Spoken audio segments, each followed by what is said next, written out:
everyone, I wanted to share something so cute that Louis Vuitton did for us.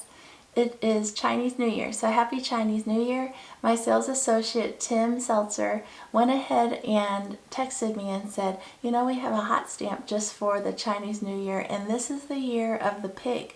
And I'm born in the year of the pig, so I thought it would be cool to hot stamp the clochette that came with the Alma BB. And he even included a little pouch just for the clochette.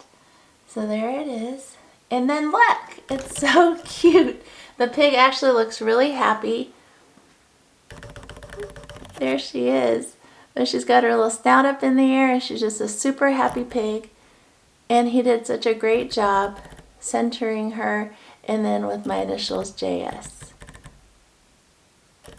So I thought that would just be a fun Chinese New Year unboxing of the way Louis Vuitton likes us to personalize all of our bags or luggage tags. I'll go ahead and attach this and we'll see how she looks.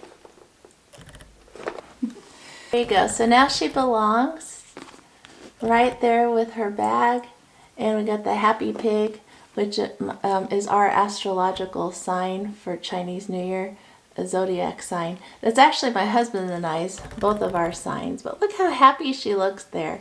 And this can be rubbed. It won't get scratched off. So it's really cool how they hot stamp these in. Well, I hope you guys have a wonderful Chinese New Year. Thank you. See you next time.